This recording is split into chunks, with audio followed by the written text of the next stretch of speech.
各位好，歡迎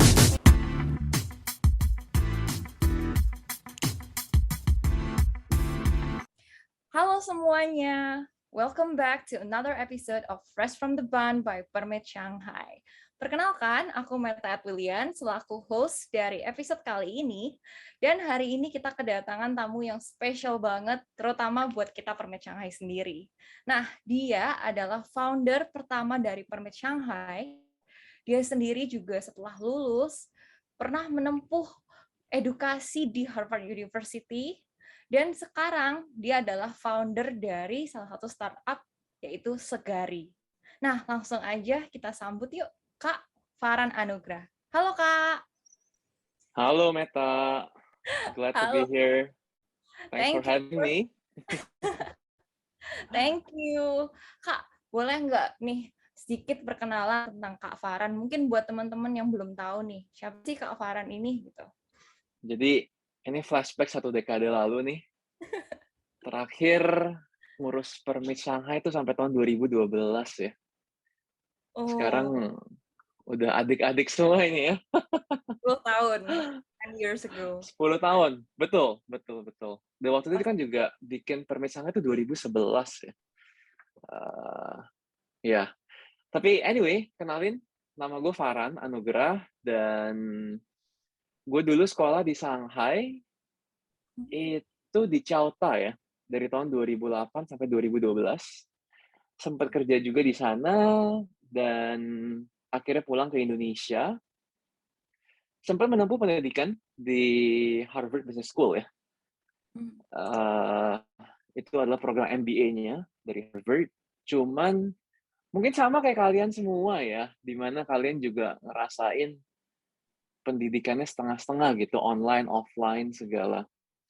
Jadi gue sendiri pun waktu ke HBS itu 2019, right before pandemic, terus pandemi, akhirnya pulang ke Indonesia, ya udah akhirnya menempuh pendidikan secara online buat beberapa bulan. Cuma mungkin bedanya dengan teman-teman kalian di sini semua adalah kalau gue sendiri itu ngambil cuti kuliah. Udah ngambil cuti kuliah kurang lebih 2-3 tahun lah sekarang ini. Nah, waktu pandemi itu akhirnya bikin Segari sama teman-teman untuk ngebantu ibu-ibu untuk belanja dan juga ngebantu petani di Indonesia.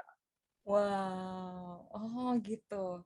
Wah, menarik banget sih ini. Ini kayaknya banyak banget yang aku tuh penasaran sama Kak Farhan. Tapi kita mulai dulu dari yang paling pertama deh ya. Dari awal in the beginning, Kak Farhan tuh di Shanghai membentuk Permit Shanghai. Nah, Kak kalau boleh ceritain kenapa sih awal mula pembentukan Permit Shanghai ini? Kenapa tiba-tiba bisa bentuk ini? Ini very long story sebenarnya ya. Dan bisa dibilang gini, ketika tahun 2008 yang pertama kali gue ke Shanghai, itu belum ada KBRI, belum ada Kongjen ya. Kalau sekarang ini kan udah pelayanan Betul. warga negara Indonesia di Shanghai itu udah jauh lebih enak karena ada KJRI-nya. Kalau dulu, kita kalau mau perpanjang paspor, itu kita masih naik kereta tuh, atau kita masih terbang ke Beijing. Wow. Nah, banget. cuman sesekali, kalau nggak salah tuh 3 bulan sekali, ada perwakilan dari KBRI datang ke Shanghai. Karena masih diakui bahwa WNI kedua paling banyak di China tuh kalau nggak salah di Shanghai sih, setelah Beijing ya. Jadi, ya makanya ada layanan seperti itu. Nah, ketika itu gue juga bantu-bantu lah secara aktif. Waktu itu Pak Dubesnya masih Pak Imron Khotan. Jadi bantu-bantu. Nah, dari sana tuh mulai tuh ketemu sama organisasi-organisasi pelajar Indonesia lainnya yang di kota-kota tetangga. Ada Hangzhou, ada SCSI, ya kalau nggak salah ya, dari Suzhou, dari Nanjing, segala. SCSI,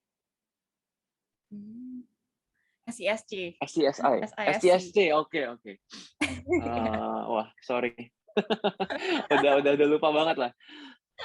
Terus satu kali itu gue ketemu sama Hari Pongrekun.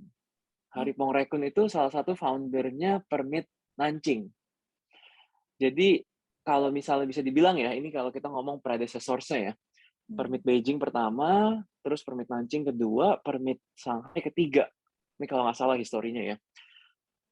Waktu itu Hari Pongrekun yang ngobrol-ngobrol lah sama gua, dibilang, kan organisasi Indonesia di Shanghai itu hampir dibilang nggak ada ya, untuk yang pelajar. Adanya malah untuk yang businessman.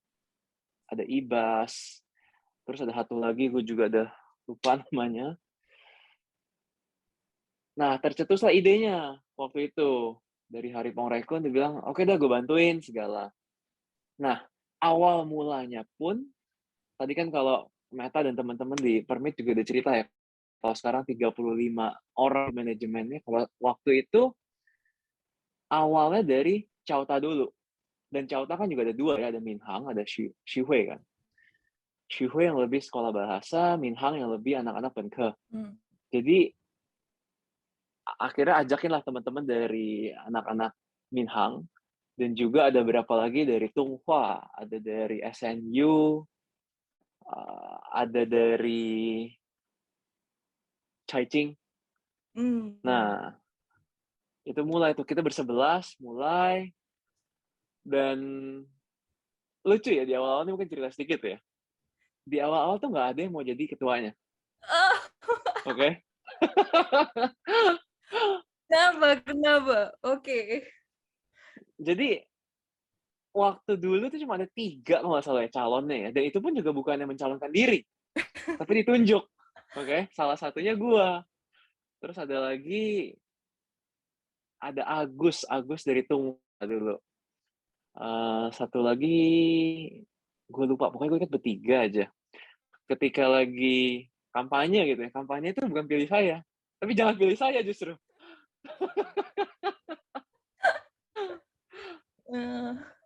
Not a good example, gue rasa. Cuman ketika itu mungkin belum ada kesadaran ya di antara mahasiswa-mahasiswa Indonesia di sana, including myself, masih belum tahu impact-nya apa sih sebenarnya sih. Ini cuma kayak, apa ya, kerja bakti doang nih ujung-ujungnya gitu kan. Jadi ketika kampanye gitu, kalau waktu itu gue kampanyenya, jangan pilih saya, karena saya ada tesis nih, waktu itu dari semester 7, ada tesis, jadi nggak akan bisa. Terus yang Agus juga sama, jangan pilih saya bakal balik ke Indonesia. Pokoknya semua kayak begitu. Cuma ujung-ujungnya akhirnya, ya udah dipilih secara komunis ya. Oke, lu yang bisa jadi. Nah, ya udah akhirnya waktu itu gue dipilih. Setelah dipilih, kita bentuk manajemennya, leader-leadernya siapa aja. Akhirnya kita putusin gitu ya. Gue nggak tahu kalau sekarang ini masih ada nggak aktivitas dulu tuh yang lumayan gede tuh Amazing Race. Amazing Race itu buat nyambut anak-anak Indonesia yang baru ke Shanghai. Ini event pertamanya Permit Shanghai kah? Amazing Race gitu? I'm not sure apakah ini pertama atau kedua ya, atau ketiga bahkan. Cuman yang benar-benar yang kita cetusin itu adalah untuk nyambut anak-anak mahasiswa Indonesia di Shanghai. Itu yang paling pertama tuh.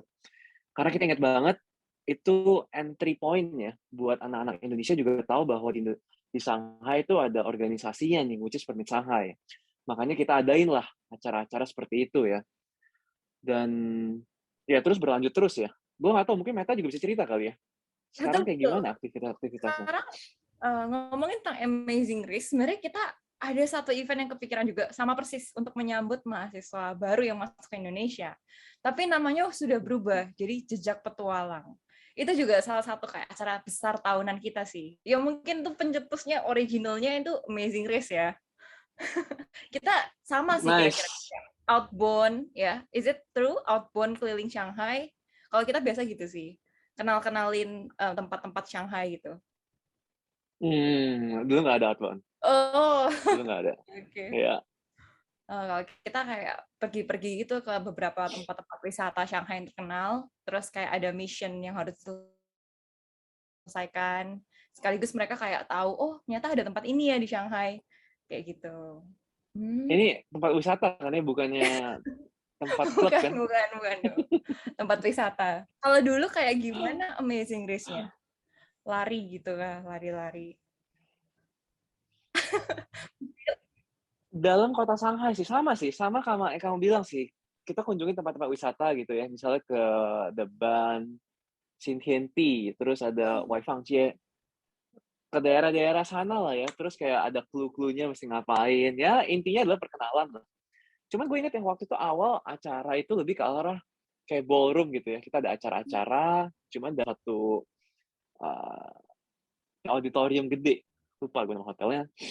Oh, gue inget, waktu itu kita sewa Airbnb. Di Oh, itu gimana Airbnb money though in the beginning sampai bisa sewa Airbnb and auditorium. kita sih nge-charge entrance fee ya, Ah ya, tapi kita juga minta sponsor. Karena the good thing about Shanghai adalah karena banyak bisnis Indonesia di sana ya. betul. Jadi ketika kita minta ke mereka juga, terutama emang bisnis-bisnis yang nyasar buat nyasar untuk mahasiswa Indonesia, itu mereka tertarik tuh ketika kita ngajuin proposal. Wah, Ya, itu seru banget sih pasti. Oh. Dulu so tuh, it's good. It's good to connect with all of you. Gue kemarin juga masih ada kontak-kontakan sama ketua permit yang kedua, yang ketiga, segala ya. Dan udah pada di beda-beda negara lah sekarang ini lah. ini kita penasaran sih sebenarnya. Dari kalian-kalian, Kak Farhan juga masih ngikutin nggak sih Permit Shanghai? Kayak masih ngikutin nggak? Kira-kira di Instagram gitu maybe. Jelas dong, gue masih follower aktif loh. Oh. Masih ngeliatin sekarang aktivitasnya apa, segala ya. Even though, ya gue sih udah nggak aware lah ya, dengan pengurus-pengurusnya segala, dengan aktivitasnya, terus apalagi ketika pandemi ini ya, pastinya juga aktivitas kalian juga banyak yang berubah ya. Cuma Betul. mudah-mudahan dengan ya udah endemi segala, kalian bisa balik ke Shanghai, bisa belajar lagi di sana, dan yang paling penting adalah enjoy kotanya ya, enjoy the friendship segala, itu yang tujuan dari sekolah S1 sih ya kalau menurut gue. Less about the GPA, less about the theory, karena gue juga udah lupa belajar apa ya di sana. Cuman what is long lasting is the friendship sih kalau gue bilang ya. Oh, oke. Wow, menarik sih. Ini kayak ngobrol sama Kak Farhan tuh kayak ngobrol sama orang yang kayak 10 tahun di depan kita gitu loh steps-nya. Right? Iya emang 10 tahun lebih tua sih. Jadi kayak oke, so maybe by the time itu terjadi berarti yang long last itu friendship ya. Friendships and memories An mungkin. experience. Yes. An experience. Dulu Kak Farhan kan sempat kuliahnya di Chiao Tung ya. Chiao Tung tuh terkenal susah loh, Kak, jujur. Terkenal kayak very hardcore. Nah, gimana Kakak bisa balancing everything dengan sekolah, terus juga dengan ya Permit Shanghai, juga bantu-bantu KBRI tadi itu. Oke. Do you relate to atau kayak Waduh, ini Chauta itu bisa dibilang buat anak-anak internasional ya. ya. At least buat gue nggak tahu buat anak internasional sekarang ya. Gampang masuk, Susah. keluarnya itu hampir impossible.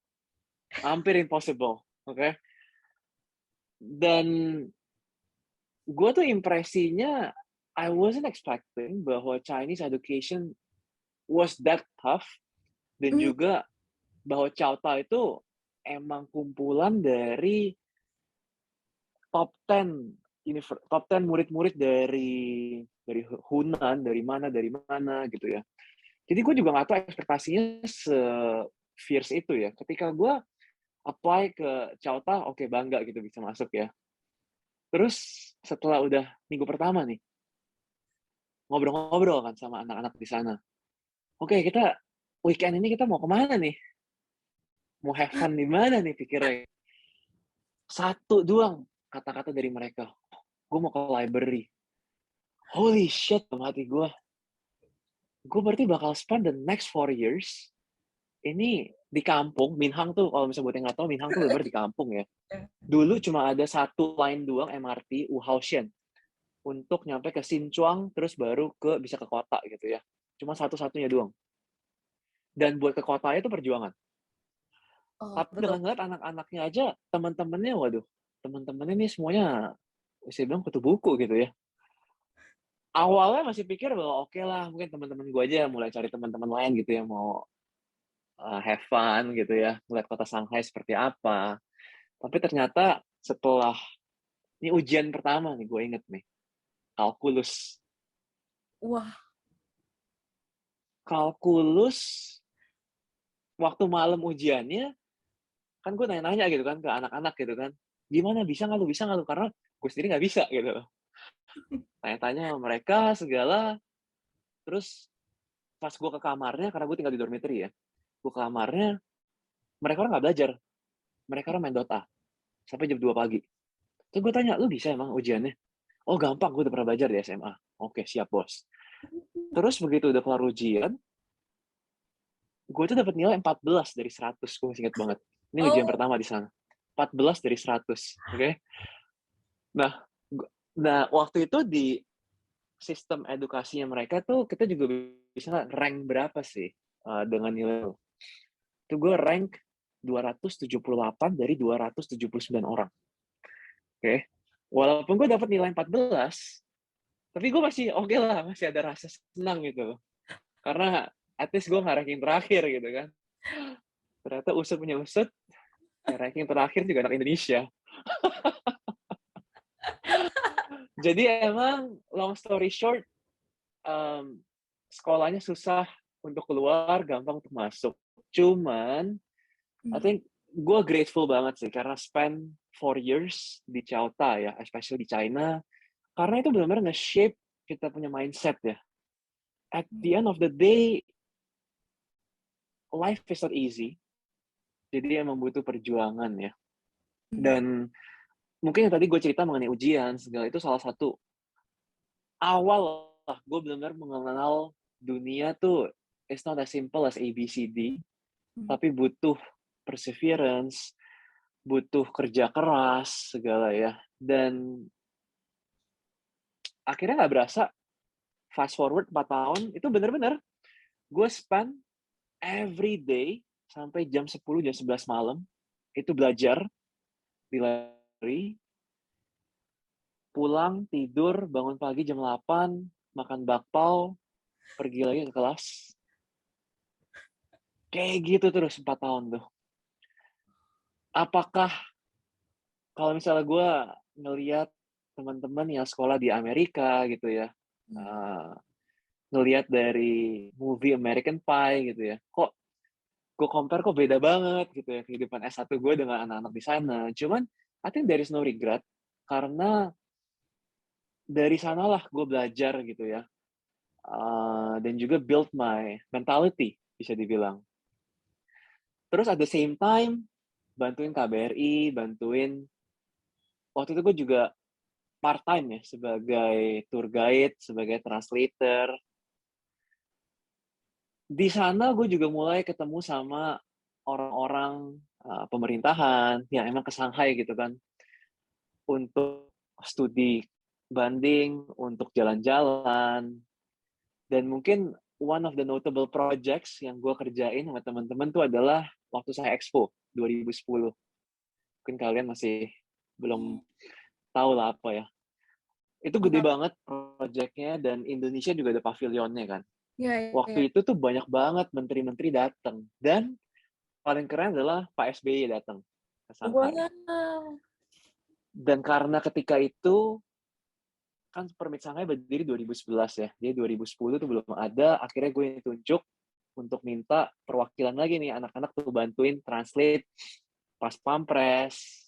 Kita nggak nyampe ke translating ke SBY, Pak SBY-nya, tapi lebih ke arah pas pampres, ngebantuin mereka, clearing lapangan, segala. Ya, itu pengalaman-pengalaman yang seru lah. Cuman, I would say, dari sana, pergi ke Shanghai ketika Shanghai itu masih, atau China ya, yang general masih naik banget lah. GDP growth masih 8-9%, segala. Ketika gue landing itu masih semua tuh mobil-mobil di jalanan, mobilnya mobil Jepang kebanyakan. Sampai the moment I left the city was in 2015. itu di mobil Eropa semuanya. Hmm. Dan dulu The Bund, kalau misalnya ini sekarang background-nya Fresh from the Bund, sini udah banyak gedung tinggi, kalau dulu belum seperti itu, masih pembangunan semuanya. Wow.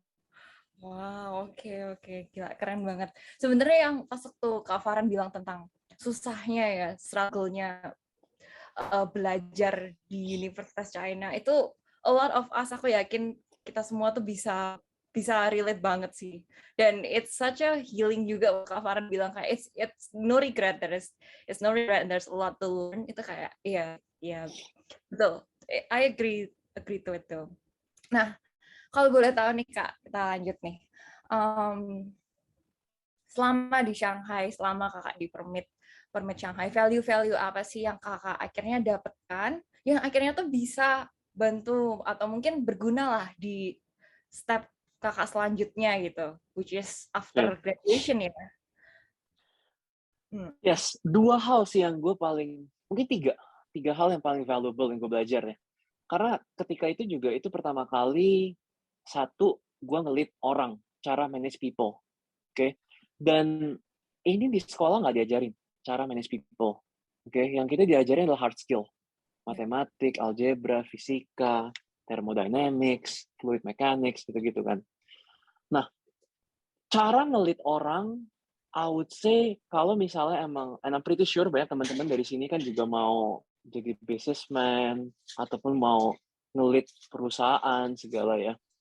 I'm pretty sure this soft skill itu bakal very very useful, dan I think it's good bahwa kalian tuh punya kesadaran dari awal, dari kalian muda, kalian masuk ke organisasi untuk belajar nih gimana sih cara satu organisasi tuh operasional ya. Karena bisnis pun juga mirip kan, bisnis pun juga sama, ada hierarkinya, ada departemennya, sama dengan apa yang kalian pelajarin sekarang ini. Jadi satu adalah cara nge-manage orang, dan nge-manage orang ini beda-beda ya. Apalagi kalau misalnya kalian mulai manage orang-orang yang pinter dengan punya ego masing-masing. Nge-balancing antara orang-orang tersebut dengan objektif masing-masing segala, itu perlu skill set. Dan there is no one size fits all formula, tapi itu lebih kayak art ya, balancing. True. Yang kedua adalah project management. Oke. Project management itu juga, kalau misalnya kalian mungkin dari habis graduation ada yang masuk ke consulting segala, project management itu sangat-sangat dibutuhkan ya. Karena project management itu selain butuh skill, kayak kalian mesti tahu Gantt chart, kalian mesti bisa impact, effort, framework gitu ya, tahu mana yang harus diprioritasin, tahu mana yang enggak. Tapi juga ada interpersonal skill set, di mana kalian juga mesti master supaya kalian bisa dapat buy-in dari different departments. Oke. Sama ketiga adalah networking sih pastinya ya. Gimana cara build friendship, gimana cara komunikasi dengan yang sepantaran kita, ataupun juga dengan yang lebih tua dari kita, yang lebih senior, segala ya. Dan I'm pretty sure 3 hal itu pasti kalian dapetin di Permit Shanghai, dan hopefully itu bisa menjadi basis kalian ketika kalian ke dunia kerja ya. Karena bagaimanapun juga ya, impact dari gue join Permit Shanghai, walaupun dibilang sebagai founder gitu ya, terus juga sebagai ketua pertama, itu is very useful ketika apply kerjaan, ataupun ketika apply scholarship, ataupun mungkin banyak dari kalian juga yang mau pulang ke tanah air untuk ngebantu dari sisi pemerintahan ya. Itu bakal jadi nilai plus banget sih. Betul. Sebenarnya aku sendiri juga waktu pertama kali maju ya untuk jadi ketua, aku juga nggak expect sih all of this gitu. Aku kira ya paling aku berusaha lah melakukan apa yang aku bisa gitu. Tapi setelah melewati satu periode, yang Kak Farhan bilang itu memang sangat terbukti. Management, and then kayak how you manage people ya kan, project management sama networking, itu all the things yang aku rasakan juga sih. Jadi Tapi memang di satu sisi lain banyak hal juga yang kita harus lakukan ya sebenarnya sebagai ketua ya. Kayak banyak hal yang kita harus I would say kayak sacrifice juga sih, luangin waktu kan. Ya kan, make effort juga kan. Iya, tapi itu betul banget. Pasti ada give and take, dan ketika di Permit Shanghai ya jangan expect kalian juga bisa langsung reap the benefits ya. Oke. Instant gratification there is none. Oke. Karena kalian nggak dibayar. Gue nggak tahu apa sekarang dibayar, gue nggak tahu. No. Cuman dulu itu semua kerja bakti, kerja sosial, dan apakah yang dari 3 poin itu ya, people management, project management, networking, itu kalian bisa langsung reap the benefit untuk karir kalian ataupun untuk kehidupan kalian, enggak. Tapi itu udah investasi sih. Oke, wow. Nah, ngomongin nih tadi lanjut dari Permit, sekarang ngomongin tentang karir. Setelah kakak lulus, kakak boleh tahu jurusannya apa ya di Chiao Tung University? Waktu itu ngambil teknik mesin. Nah, teknik mesin. Apakah first job-nya Kak Farhan tuh related ke teknik mesin? Kayak apa nih? Jawabannya enggak sama sekali. Karena ketika gue join teknik mesin ya, itu gue waktu kecil gue suka banget main sama Lego. Oke. Ini flashback sedikit. Suka banget main Lego dan suka ngeliat kayak mesin pesawat, segala mesin mobil gitu. Penasaran gimana sih cara mereka operasional. Gitu. Cuma setelah masuk ke teknik mesin, ya masa ini S1 teknik mesin ya, bukannya D3 ya. Kalau D3 itu kan diploma di Indonesia tuh diajarin justru lebih ke arah practical skill set-nya ya. Kalau S1 lebih ke arah theoretical-nya. Dari sana mulai makin nggak suka justru. Kok rigid banget gitu ya. Nggak demen. Akhirnya malah setelah graduation itu kerjainnya lebih ke finance. Jadi masuk ke dunia equity research, sempat kerja di Shanghai setahun, di dunia equity research, covering Southeast Asia juga, Southeast Asia public market untuk banking, ya waktu itu banking sector. Setahun 2014 akhir, itu akhirnya putusin untuk pulang ke Indonesia. Kenapa? Karena waktu itu emang dari dulu gue mau jadi entrepreneur lah ya, bisa dibilang ya. Dan 2014 kurang lebih itu zaman-zaman di mana komoditi boom di Indonesia. Waktu itu kita ekspor batu bara besar-besaran karena China lagi booming, mereka butuh banyak resources segala, akhirnya ngambil dari Indonesia dan juga negara-negara lain ya. Pulang ke Indonesia ngelihat wah potensinya makin berkembang lagi nih negara yang gue lahir di sana. Terus tapi masih ngelanjutin di dunia equity research for another 1.5 year sampai tahun 2016. 2016 itu mulai jaket hijau, helm hijau tuh berkeliaran di jalanan. Oke.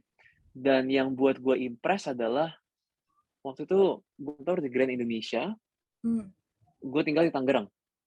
Kurang lebih tuh 24 km jaraknya. Cobain naik salah satu aplikasi yang hijau, tuh kok cuma bayar 10.000. Gue bingung dong. Gue naik busway aja waktu itu bayarnya 5.000. Ini 10.000 doang nih. Naik ojek dan langsung point to point gitu langsung nyampe ya. Jadi dari sana gue mulai intrigue gitu loh. At the same time gue ngeliat berita kok mereka bisa nge-raise funding gila-gilaan gitu loh. Hundreds of millions of dollars. Gue jadi makin bingung. Kalau dulu filosofi bisnis adalah kalau lu nggak profit, ngapain lu kerja bisnis? Justru kalau sekarang malah agak berubah gitu kan. Bahkan ketika naik aplikasi itu juga gue berasa iba gitu ya. Jangan-jangan ridernya nih yang rugi. Jadi instead of 10,000 gue kasih 20.000 gitu. Tapi gue bingung lagi 2 bulan kemudian mereka beli motor baru. Loh, kok makin nggak masuk nih ekonomiknya gitu kan. Ya udah, akhirnya dari sana apply ke Grab. Nah, di Grab itu juga was one of the early employees di Indonesia. Waktu itu kantornya masih di ruko segala ya. ditanya mau role apa. I think that's the beauty juga of joining an early stage ya. Kalau misalnya kamu join ke late stage, pastinya udah nggak bisa having that kind of privilege, di mana kamu bisa pilih kamu departemen apa, segala ya. Karena yang tadi gue bilang, gue mau jadi entrepreneur, gue bilang waktu itu sama atasan gue mau a role di mana gue bisa build the business from scratch. Nah, dikasihlah role expansion atau launcher. Jadi, gue in charge untuk bangun operasional Grab di kota-kota di Indonesia. Ketika gue join, itu cuma ada di 5 kota Grab. And then, 1,5 tahun, gue run the department, build the department from the ground up, hire the team, hire driver, segala yang buka kantor, terbang-terbang terus ke kota-kota lain, segala, sampai ke 100-an kota lah, within 1.5 year. Terus ditarik ke Filipina untuk ngebantuin operational mereka di sana, kurang lebih 8 bulan, ditarik balik lagi ke Indonesia untuk ngebantu launch new business-nya di Indonesia waktu itu. Cuman early 2019 udah keterima di Harvard Business School. Jadi by August tuh akhirnya cabut dari Grab dan tempuh sekolah 7 bulan di US, di Boston. Pandemi akhirnya pulang bikinlah Segari. Oke. Satu yang menarik yang aku lihat dari sini ya, kayaknya karirnya Kak Farhan ini nggak linear semua ya, kayak nggak satu role yang terus all the way up gitu, tapi lebih ke berpindah-pindah gitu. Terus ini menarik karena gimana Kak Farhan menghadapin itu gitu loh. Kok berani sih? Kan anggapannya kok berani sih lulusan dari teknik mesin masuk ke equity dan finance ya. Dan kok mau ya orangnya awalnya. Dan akhirnya pindah juga ke Grab, juga beda lagi ya role-nya ya, I think. Expansion gitu kan. Nah, what's your take on this tuh? Yes. What do you think tentang ini? Very good observation, Meta. Yes, emang bisa dibilang karir gue sih bukannya satu sektor tempuh terus-terusan gitu ya. Yeah. Karena gini, gue pun juga in my 20s itu masih bisa dibilang exploratory ya. Apa sih sebenarnya passionnya? And I'm pretty sure juga teman-teman di sini semua juga, kalian juga, I guess masih exploring kalian punya passion ya. It's good kalau misalnya kalian udah tahu dari sekarang passion kalian apa. Karena banyak bahkan teman-teman gue pun sampai umur 30 juga nggak tahu passionnya apa. Ujung-ujungnya cuma go with the flow aja, terus tiba-tiba udah umur 40 gitu kan. Hati-hati yang seperti itu juga. Kalau misalnya gue sih selalu mungkin bisa bilang open for opportunities ya. You never know apa yang bisa dibawa dari the kind of opportunities that you take, ya kan? Dan I was grateful ketika gue join Grab. Kenapa? Karena gue ketemu passion gue, yaitu di dunia operasional. Nah, ketika gue di teknik mesin, it's not my passion. Di equity research, di dunia finance juga, it's not my passion. Nah, tapi ketika gue di Grab, gue ketemu orang, ngobrol-ngobrol sama orang, terus manage operation team, segala. Gue mulai ngeliat bahwa, wah, ternyata serunya tuh di sini nih. Makanya sampai sekarang pun di Segari kan gue juga sebagai COO ya, untuk megang operation-nya. Jadi mungkin jawaban dari pertanyaannya kamu, Meta, never stop exploring sampai kamu ketemu passion kamu sih. Dan gimana kamu define passion kamu? Ya, ketika kamu bangun tidur dari rutinitas itu kamu ngeliat ke kaca gitu ya. Kamu tahu bahwa oke, ada fire within you yang ngasih tahu bahwa oke, gue mau ngerjain hal ini lagi dan ini something yang gue senang. Oke. Kalian mungkin di sini semua masih belum di dunia kerja ya. Kalau misalnya kalian di dunia kerja, kalian udah kerja 1 tahun, 2 tahun gitu ya, doing the same thing over and over again, itu kalian bakal feel bored. Tapi kalau misalnya kalian ada passion, itu kalian, yes, there are times dimana kalian mungkin bisa feeling down gitu ya. Tapi most of the time, kalian bakal excited the morning that you guys wake up, brush your teeth, take a shower, grab your bag, and go to office. itu baru aku bilang di mana mungkin kalian ketemu passion kalian ya. Hmm. Cuman at the same time, don't worry, karena nyari passion itu juga nggak seperti itu. Oh, ya. That's why kalian juga jangan be open-minded, explore, ada opportunity apa, coba explore terus, sampai kalian ketemu siapa yang sebenarnya kalian enjoy sih. Oke, wow, menarik. Nah, setelah Kak Farhan ketemu passion-nya ya di operasional, apakah setelah itu Kakak memutuskan, oke, it's time untuk mencari pendidikan lebih lanjut dan akhirnya memutuskan ke Harvard? Kayak apa sih yang Nah, bikin Kak Farhan ya? Oke, let's go. yes, jadi gini, um, mungkin kan tadi gue share ya, gue kan mau jadi entrepreneur ya, dan setelah gue di Grab, gue ngelihat bahwa, wah gila ya, dengan data, dengan kemajuan teknologi, segala itu, banyak sekali data-data yang dulu kita nggak bisa capture dari dunia konvensional, sekarang udah bisa di-capture nih. Contoh, mungkin lebih konkret. Kalau misalnya taksi konvensional gitu ya, mereka nggak akan bisa tahu secara real time ada berapa banyak demand atau berapa banyak passenger dari let's say SCBD gitu ya, secara real time. Mungkin secara end of day mereka bisa tahu gitu ya dari dispatchernya, dari supir taksinya gitu yang ngasih tahu bahwa oh ini banyak nih demand dari daerah sini. Tapi ketika ada Grab, Gojek gitu ya, itu benar-benar kita bisa nge-track real time. Ada kebutuhan di daerah SCBD mungkin ada 100 penumpang gitu ya. Cuma ada 50 mobil doang nih. Dan kita bisa dispatch gitu kan mobil-mobil ini untuk nge-cater towards those demand. Dari sana gue ngeliat wah gila sih emang ya ini the next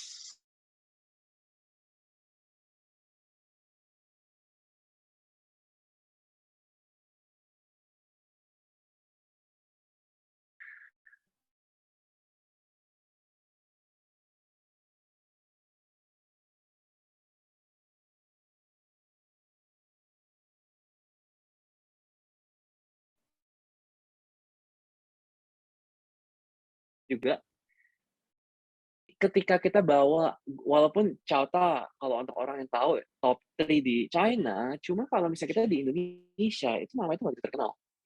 Jadi ketika ke VC terus juga ketika networking segala gitu ya, orang nggak gitu tahu gitu ini apa sih, oke, another made in China product gitu. Oh. Jadi dari sana lah gue ngelihat bahwa wah I think credibility is still important. Sorry, bukan credibility tapi brand is important. Dan we need to admit it bahwa ya having the H brand, having the Harvard brand itu helps not only in terms of fundraising tapi juga dari sisi hiring segala ya. Makanya dari sana akhirnya gue putusin untuk ngambil MBA. Cuman it wasn't easy juga. Gue preparationnya mungkin kurang lebih 1 tahun ya. Preparation untuk GMAT dan juga untuk application letternya segala. Sampai akhirnya bisa diterima di Harvard di 2019 itu sih. Oh, jadi ketika Kak Farhan masuk ke Harvard tuh memang sudah ada in mind. Oke, this is ada purpose yang mau di-achieve lah dengan masuk ke Harvard itu. Dan so far gimana? Yes. Akhirnya sekarang cuti ya, tapi sekarang ya. Sekarang lagi Sekarang lagi cuti cuti. kuliah. Bakal lanjut berarti after like maybe kalau pandemi udah membaik ya. Yes. Bakal lanjut. Ya, jadi kalau misalnya di Harvard sendiri, kayaknya ini nggak gitu common sih ya di sekolah-sekolah atau universitas di timur ya. Di mana kita tuh dikasih kayak jatah untuk cuti kuliah di mana kalian tuh bisa explore kalian punya passion. Tapi at the same time kalian masih bisa balik nih ke sekolahnya untuk melanjutin degree kalian dari the moment you left the school. Bukannya dari nol lagi gitu loh. Betul. Kalau di Shanghai itu kita cuti cuma bisa setahun sih, Kak. Kalau di sana bisa berapa lama? Kalau di Harvard spesifiknya bisa 5 tahun. Oh wow, oke. Bagus sih. Dan kalau boleh tahu nih, kita kan penasaran juga, apa sih yang kakak dapetin so far di Harvard? Like, what is it that maybe like change your perspective atau kayak, wow, bagus banget. I would say itu once in a lifetime experience ya, mungkin bisa dibilang ya. Dan intimidating, satu kata. Terus inspirational, mungkin kata kedua ya. Intimidating kenapa? Karena lu ketemu sama orang-orang pinter dari 100 lebih negara. Jadi bahkan negara-negara yang gue pun juga nggak pernah dengar gitu ya. Kayak daerah-daerah Eropa Timur gitu. Itu benar-benar kita bisa ketemu sama orang, atau kita bisa ngobrol. Oke? And these people bukannya orang-orang biasa ya, as in benar-benar emang highly talented people. Masuk di hari pertama dikumpulin dalam satu ruangan. Ruangannya itu yang, kalau mungkin kalian pernah lihat juga yang muter gitu ya, classroom-nya kan. Jadi kayak amphitheater gitu. Tapi the way I would put this adalah, kalau misalnya zaman dulu, mungkin zaman Romawi adalah lu gladiator, lu di amphitheater, lu berantem otot. Tapi kalau di sana adalah berantem otak. Mungkin bukan berantem lah, tapi challenging each other secara your knowledge, secara debat, argumen, segala itu emang dilatih. Jadi kalau di sana itu kita itu dibilang belajarnya bukan dari profesor, tapi kita belajar dari sesama classmate kita. Sangat berbeda dari S1 ataupun mungkin yang ada di timur ya, di China punya education system segala. Kalau China education system adalah dari guru ke murid. Murid nanya ke guru, itu tetot gitu kan, nggak boleh kan. Pokoknya guru is the right one. Kalau di sana, yang gue alamin adalah justru kita mesti challenging each other. That's the right way of learning. Itu menurut mereka. Dan I kind of agree, karena itu benar-benar nge-challenge lu punya otak. Nge-challenge apakah 1 tambah 1 sama dengan 2. Karena bisa aja ada orang yang pikir 1 tambah 1 sama dengan 11. Tapi reasoning-nya pun juga logical gitu ya. I'm not saying bahwa 1 tambah 1 sama dengan 11 itu benar, tapi ada logical reasoning yang mereka taruh. Dan jadi setiap hari itu ketika kita dikasih case study ya. Case study itu kurang lebih kayak 20 halaman, kita mesti baca setiap hari. Banyak case-case-nya misalnya mengenai ada satu case yang gue ingat banget sih. Ini mengenai leadership class. Jadi ada satu CEO baru dari Amerika, cewek. Dia masuk ke satu perusahaan tambang di South Africa. 3 bulan dia masuk, itu fatalities-nya udah ada 5 orang. Jadi bisa dibilang setiap bulan tuh ada yang meninggal. Mine workers-nya ya. Dan itu banyak fact segala yang dikasih gitu ya.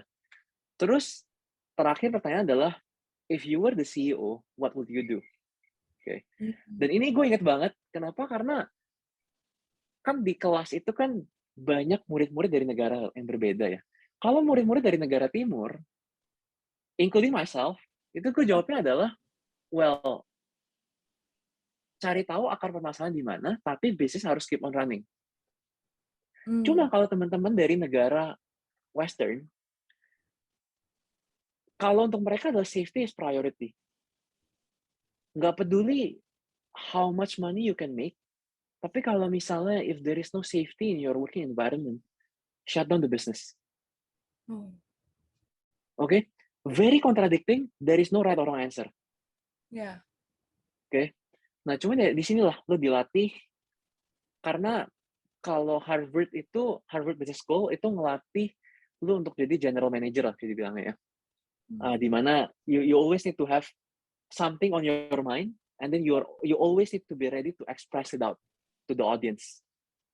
Dan di inilah cara mereka case study ya, cara mereka ngelatih kita orang. Terus kedua, tadi kan gue bilang intimidating ya. Terus tadi yang kedua,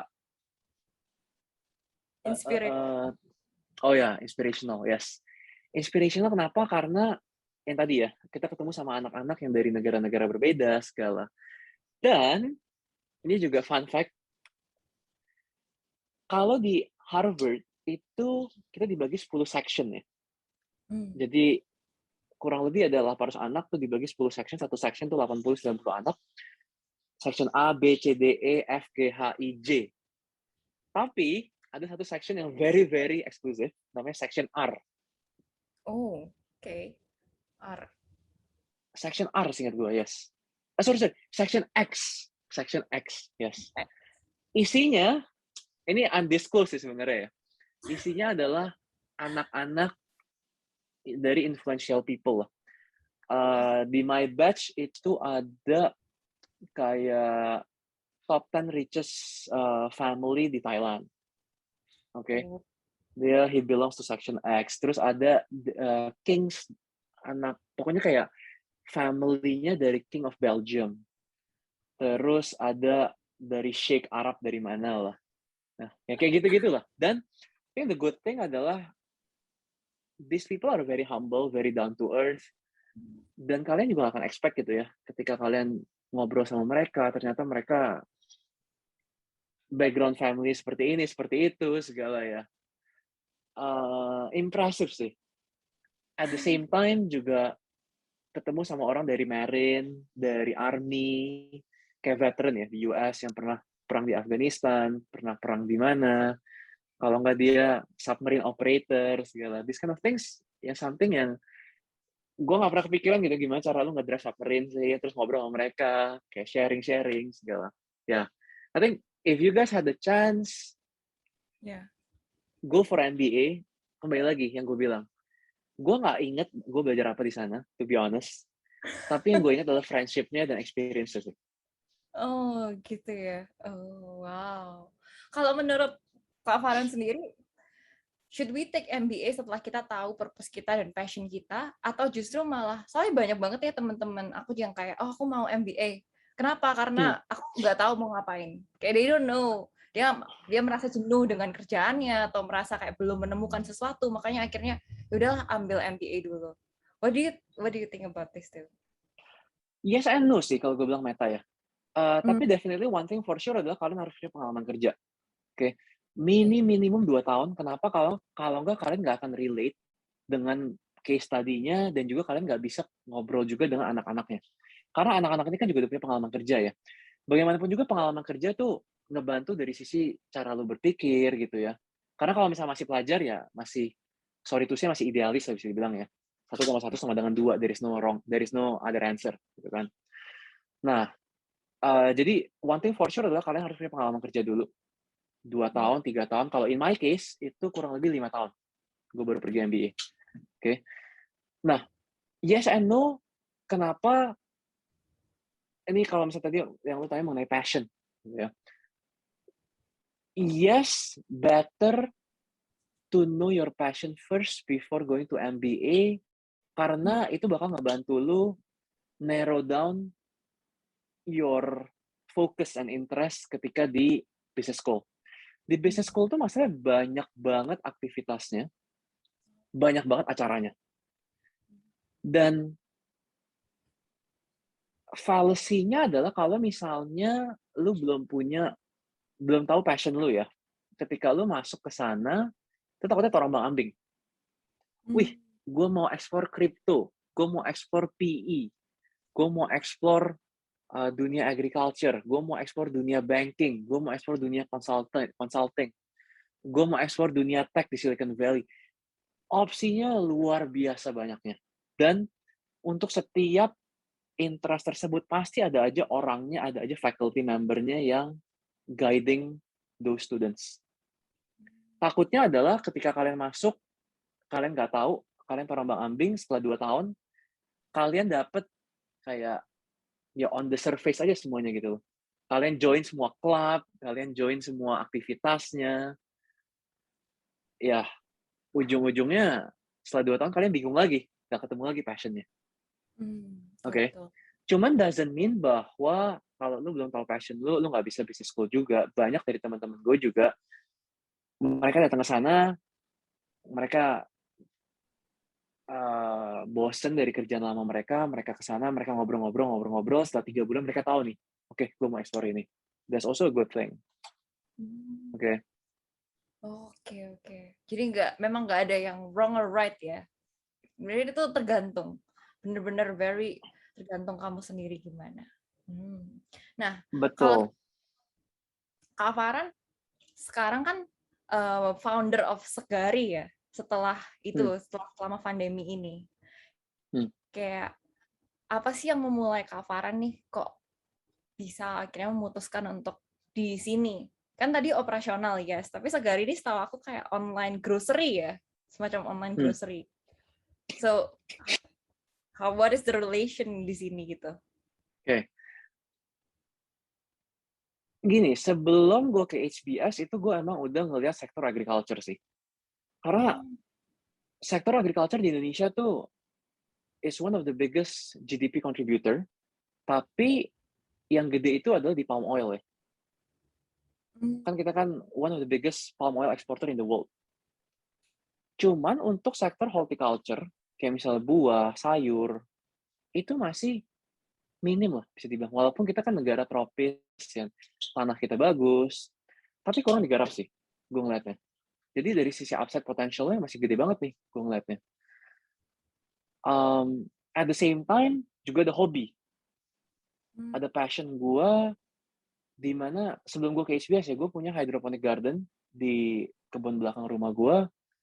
Jadi at one point tuh gue bener, nyokap gue tuh gak perlu belanja sayuran lah, karena gue semua yang tanam. Sebenarnya waktu itu juga gue coba-coba gitu ya. Gue emang trying to learn about the sector, selain dari interest gue juga. Dari sana gue mulai ngeliat nih, oke, kayaknya is the right sector, dan gue mau dalemin. Makanya ketika Agustus 2019, itu gue ke SBS, di sana pun gue juga joinnya very specific clubs. Gue cuma join agriculture club, join tech club, terus juga ngobrol-ngobrol sama profesor yang ada background di grocery, kalau nggak di agriculture. Jadi gue bisa dapat view, oh di Nigeria nih seperti ini, di India nih seperti ini sektornya gitu ya. Nah, little did we know, pandemi Maret 2020 mulai masuk ke Boston. Akhirnya dari sekolah pun juga nganjurin untuk pulang ke Indonesia. Akhirnya pulang ke Indonesia. Nah, ketika itu sebenarnya kalau dari gue ya, dorongan gue adalah nyokap gue tuh punya asma akut dari kecil. Dan penyakit asma itu kan penyakit komorbid ya. Ketika kena COVID, apalagi back then, itu ya bisa dibilang mungkin God lah ya. Dari sana gue ngeliat, wah, I'm pretty sure nggak hanya nyokap gue, tapi juga banyak elderly people yang butuh bantuan seperti ini. Jadi ketika mulai Segari itu mungkin bisa bilang kayak personal shopper ya. Kita pun juga masih belanja di pasar segala. Tapi back then waktu April, Mei 2020 tuh kosong bener-bener. Di pasar tuh nggak ada orang sama sekali. Jadi belanja di sana, terus setelah 3-4 bulan kita punya volume makin gede, mulailah masuk ke upstream. Kita mulai buka collection center di Lembang, Cipanas, Bogor, Lampung, di Jawa Timur, Jawa Tengah, segala. Wow. Jadi sebenarnya sudah ada pemikiran mau ke situ, tapi karena COVID jadi langsung kayak oke, the time, pas waktu timingnya. Dan mulai. Yes, the right timing at the right place juga, ya kan. Terus juga I was fortunate enough untuk ketemu sama Joshua, sama Randy, the co-founders ya. Dan kita juga klik, ada chemistry-nya, kerjain bareng, yang nggak kerasa sekarang udah 2 tahun lebih sedikit ngejalanin Segari. Kalau boleh tahu apa sih kayak suka dukanya gitu kalau membentuk startup? What are the challenges gitu? Dan mungkin apa yang mungkin kayak advice dari Kak Farhan buat orang-orang yang juga bermimpi bisa bangun startup-nya sendiri gitu? Oke. Banyak orang, including myself, kembali lagi, ngeliatnya sukanya doang. Dukanya nggak dilihat. Karena emang yang dipublish di luaran selalu cuma sukanya doang, ya kan? Wih, keren nih, dapat pendanaan. Berapa puluh juta US dollar, berapa puluh juta US dollar. Oke. Cuman, as a matter of fact, duit itu adalah untuk duit operasional, oke? Jadi jangan kalian expect bahwa itu adalah duit untuk kalian happy-happy, kalian bisa beli ini, beli itu. No, no, no. Itu adalah duit untuk kerja. Oke? Gue mungkin bahas dari dukanya dulu ya. Karena dukanya tuh banyaknya bukan main. Dan gue pun juga udah banyak ya ups and downs ya. Dari hal-hal yang, karena gue pegang operasional, contoh, waktu musim hujan, Ya. warehouse kita tiba-tiba bocor. Oke, ini lagi hujannya gede-gedenya, tapi bocornya lebih gede hujan di dalam daripada hujan di luar. Oke. Itu jam 12 malam. Jam 12 Oke. malam. Gue mesti ke sana, ngecek warehouse-nya, mesti panggil teknisi. Oke. Karena waktu kita pertama kali berdiri, there is no one yang lu bisa rely. Oke. You can't afford to pay people.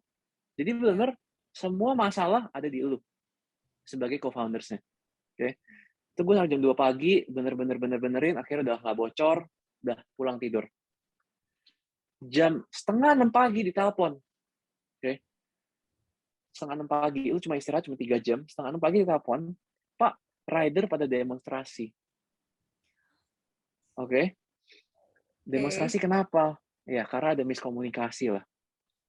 Dan kurang lebih ada 500 paket, itu worth kurang lebih 80 juta lah ya. Nggak dianterin. Dan kita kan ngomong fresh produce ya. Kalau Iya. misalnya lu telat nganterin 2 jam aja itu udah busuk. Itu udah kerugian perusahaan kayak gimana. Jam 5:30 pagi, telepon, bangun, sikat gigi, 5 menit, ambil kunci mobil, starter mobil, jalan langsung ketemu ridernya. Oke? Iya. Jadi, hal-hal seperti ini, kalau misalnya di awal kayaknya, aduh, ini lagi, itu lagi, gitu ya. Sampai akhirnya udah nggak berasa. Karena at the end of the day, kamu sebagai co-founder ataupun sebagai owner gitu ya, nggak ada lagi yang bisa di-rely, kecuali diri kamu sendiri sih. Oke, ini juga cuma segelintir doang ya yang gue share ya, tapi masih banyak lagi lah. Sukanya apa? Sukanya I think impact-nya sih. Gue juga nggak ngomong impact kayak Grab, kayak Gojek gitu ya, udah bisa impact the whole Indonesia, tapi at least impact ke employee dari Segari sendiri. We need to be aware ketika pandemi itu layoff banyaknya bukan main. First half 2020. Dan the fact bahwa Segari was hiring, dan kita bisa nafkahin orang-orang ini, dan nggak hanya orangnya, tapi seluruh keluarganya, kita nafkahin, knowing bahwa kita menjadi, tulang punggungnya lah ya, untuk mereka masih bisa lanjut berkesinambungan kehidupannya, segala. Itu there is a joy, an excitement within yourself. Gitu ya. At the same time, dari sisi customer sendiri pun, yang tadi gue bilang gitu kan, orang-orang yang emang punya penyakit komorbid, orang yang tua, nggak bisa keluar, segala. Terus lu bisa bantu dengan your service, I think there is a personal joy. Okay? Cuma kembali lagi, it's not something tangible. It's not something that you can touch. Karena I know a lot of people mau bikin startup itu karena mereka pikir, oh, all the wealth, all the fancy things. Okay? Tapi it's not like that. Apalagi in the early stage, lebih banyak dukanya daripada sukanya sih. Iya. So that's why you need to have a true calling, you need to have a true passion. Kenapa you wanna do this, you wanna do that? Karena kalau misalnya lu cuman something over financial, let's say ya. I don't wanna be naive, financial is one of the list definitely. Cuman kalau misalnya if you put that as priority, begitu this kind of things struck, for example yang kayak tadi lah ya, dalam satu hari yang sama combo gitu kan, berapa banyak orang yang bakal say, okay, I quit. Ya kan, flip table, quit. Tapi kalau misalnya lu benar balik lagi ke apa sih yang emang what do you stand for gitu ya. Dan okay, funny story juga kalau misalnya kalian apply ke business school, essay-nya adalah what matters most to you. Oh, oke. Kak Okay? Farhan apa dulu kalau boleh tahu? What matters most to you? Pertanyaannya is very simple, tapi benar-benar menguji orang punya reflection, self-awareness gitu ya. Jadi itu yang ngebedain orang yang masuk ke mungkin top tier business school sama yang enggak gitu ya. Karena mesti benar-benar lu self reflection, dan it's not a one size for all gitu ya. Kalau misalnya Hmm, kayak jawaban gua A, terus lu bisa copy jawaban lu juga A gitu, nggak bisa karena semua orang unique in their own different ways. true. Wow. Wow, oke. Ternyata dalam juga ya, dan nggak apa ya, startup itu nggak secantik yang orang-orang proclaim it to be ya. Banyak juga behind the stories-nya yang banyak challenges-nya juga.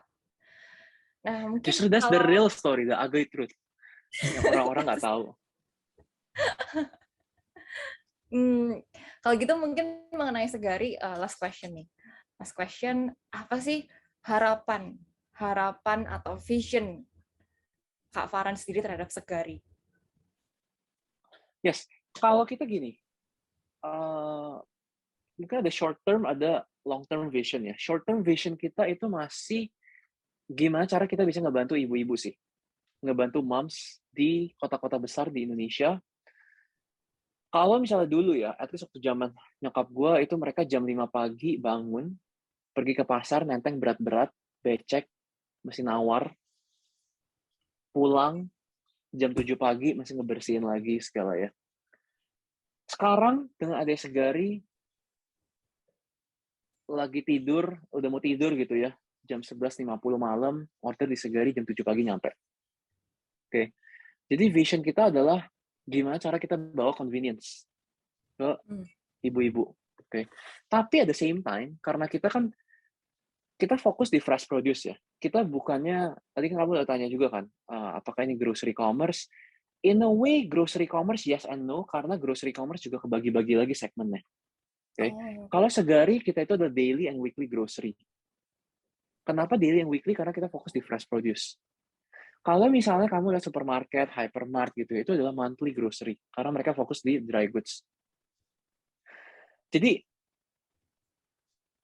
Segari sendiri, karena kita fokus di fresh produce dan kita punya penetrasi upstream, kita punya koneksi langsung dengan petani, segala. Sehingga kita bisa disintermediate the middleman in the supply chain. Jadi kita hmm. punya harga pun juga jauh lebih kompetitif. Bayangin barang-barang bawang merah yang ada di pasar, itu sudah melalui kurang lebih 8-9 tangan. Dengan setiap tangan itu ngambil margin 5-10%. Jadi lu bayangin sampai ke level ke pasar itu berapa persen. Oke. Hmm. Kalau kita langsung masuk ke level petaninya, kita udah disintermediate dan kita bisa dapat margin lebih yang kita bisa pass on ke customer dan juga ke petani. Oke. Long term vision-nya, gue punya angan-angan seperti gini. Kalau misalnya kita udah gede, substantial enough, gimana caranya supaya kita ketika puasa lebaran gitu ya, di mana harga-harga fresh produce tuh cabe lah, dari harga bisa 40.000 bisa di 200.000 sekilo. Gimana cara kita bisa supaya harga cabai itu bisa stabil ataupun harga-harga pangan in general. Dan ini it has been a trend di Indonesia ketika puasa lebaran itu pasti harga pangan naik. Itu udah normal. Ya. Tapi gimana cara kita bikin new normal di mana harga itu bisa stabil dan ketahanan pangan di Indonesia itu bisa ya in a way bisa solve lah. Tapi of Oh, course it's not an easy one. Journey-nya panjang dan butuh a lot of dedication and hard work. wow, oke, keren banget, keren banget. Nanti kalau saya ke Jakarta nanti pasti kita coba juga Segari. Boleh. Nanti main-main juga ke warehouse. Siap. Nah, tadi sudah nih kayak harapan buat Segari. Kalau gitu sekarang personally dari aku sih mau tanya ke Kak Farhan, apa pesan dan harapan buat Permit Shanghai sebagai foundernya nih yang pertama? Apa pesannya buat kita, buat Permit Shanghai ke depannya? Okay. First of all, thank you so much udah diundang juga ke acara Fresh from the Buns ini ya. Really felt grateful karena ternyata apa yang udah gua, Sylvia sebagai ketua Permit Shanghai kedua, Elisa Naba yang ketiga ya. At least it doesn't go to waste bahwa this kind of awareness itu udah ada ya di antara mahasiswa-mahasiswa Indonesia di Shanghai, terus kalian lanjutin terus sampai segede gini sekarang. Bangga in a way, oke. Dan second of all, yang tadi gue share ya, banyak value yang kalian bisa reap dari joining organization like Permit Shanghai. Jadi, jangan kalian cuma ngeliat instant gratification-nya, tapi ngelihat long-term value-nya is an investment. Dan gue harap juga Permit Shanghai ini terus-terusan gitu ya, bergulir ya, bahkan mungkin sampai anak gue lahir, nanti kirim lagi ke China gitu ya. Bisa join ke Permit Shanghai lagi, dan mungkin kedepannya bakal acara-acaranya lebih gede lagi gitu ya, dan lebih banyak lagi partisipan-partisipannya sih. Ya. And mungkin untuk semua pengurus Permit Shanghai yang sekarang ataupun yang sebelum-sebelumnya dan juga yang seterusnya, supaya kalian juga bisa lebih memiliki manfaat lah ya untuk murid-murid Indonesia di Shanghai yang kedepannya, dan juga bisa ngebantu mereka lah untuk bantu adaptasi, untuk bantu menyelesaikan masalah-masalah mereka juga gitu ya, yang ada di, maksudnya bukan masalah pribadi ya, masalah berhubungan dengan sekolah, berhubungan dengan yang KJRI-KJRI-an gitu ya. Itu sih mungkin dari gua. Plus, Indonesia butuh banyak orang-orang pintar. Oke. Jadi, ini seperti pepatah bilang ya, tuntutlah ilmu sampai ke negara tirai bambu, tapi jangan lupa untuk pulang ke Indonesia, karena Indonesia masih full of potentials, dan kita butuh talented people untuk bisa ngebangun negeri kita sih. Oh, wow. Oke. Terima kasih banyak Kak Farhan. Terima kasih juga buat kesempatannya hari ini. Udah luangin waktu buat datang ke podcast kita dan berikan banyak banget very insightful ya. Very insightful. Bahkan the ugly stories. Hopefully. Very open to us. Thank you banget. Buat kalian yang masih penasaran apa itu Segari dan masih mau ingin tahu, boleh juga connect di Instagram @segari.id ya. Dan buat yang mau penasaran dengan Permit Shanghai, bisa juga cek di Instagram @permitshanghai. Nah, kalau begitu saya Meta Willian. Saya Farhan Nugra. Pamit undur diri dan sampai jumpa di episode berikutnya. Sampai jumpa lagi. Makasih Ko Farhan. Thank you.